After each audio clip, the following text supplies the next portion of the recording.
আসসালামু আলাইকুম। প্রবাহ নিউজ টিভির দুপুরের সংবাদে আপনাদের স্বাগতম।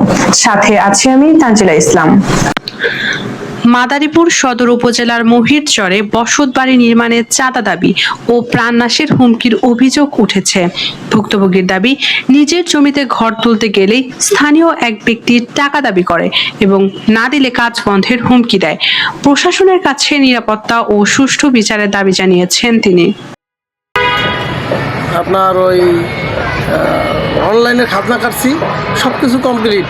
আমার বসত বাড়ি, আমি ওই বাড়িতে ঘুমাই, ওই বাড়িতে থাকি, ওই বাড়িতে খাই, ওই ঘরেই আমি ঘুমাই।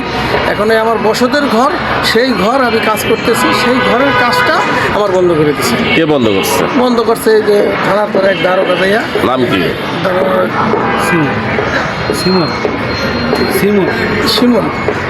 সিমন নামে আর কি। আমি তো মনে কি কারণে বন্ধ করছে? অবশ্যই কেউ অভিযোগ দিচ্ছে। হয়তো আমার বাড়ির পাশে স্বাস্থ্য ভাই আছে সাব্বির হোসেন, ও বইনগর নিয়ে অনেক তলাতলা করে আমাকে, কিন্তু আমি প্রায় সময় চেষ্টা করছি যে আমি আইনের সহযোগিতা নেব, কিন্তু মনে মনে ভাবছি যে আমার বাড়িতে বাড়িতে লোকজন আছে, একসাথে থাকি, খাই, ঘুমাই, এক বাড়িতেই থাকি, যাক ওদের সাথে কোনো বাড়াবাড়ি।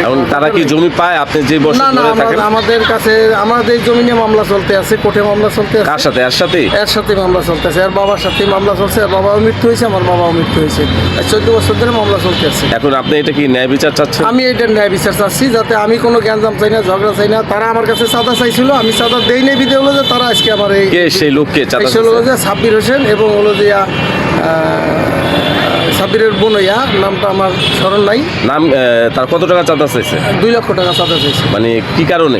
কারণ হলো যে আমি ঘর উড়াইতেছি, আমাদের ঘর উড়াইতে দিতে হলে 2 লক্ষ টাকা চাঁদা দিতে হবে। যদি না দাও তাহলে আমি তোমার আমি পুলিশ দিয়ে হয়রানি করি। এই বিষয়ে কি আপনি আইনগত ব্যবস্থা নিচ্ছেন? আমি চেষ্টা করছিলাম। আইনের অভিযোগ থানায় অভিযোগ করছেন? না, আমি অভিযোগ করিনি। এটা তো থানার অভিযোগ করতে হবে। করা উচিত ছিল, আমার ভুল হয়েছে, আমি না করি আমার ভুল হয়েছে, আমার থানা অভিযোগ করা উচিত ছিল।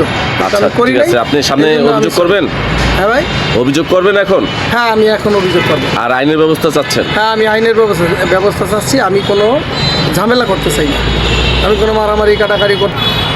হ্যাঁ, আমি হলো যে নিরাপত্তা চাই এবং আইনের সহযোগিতা চাই।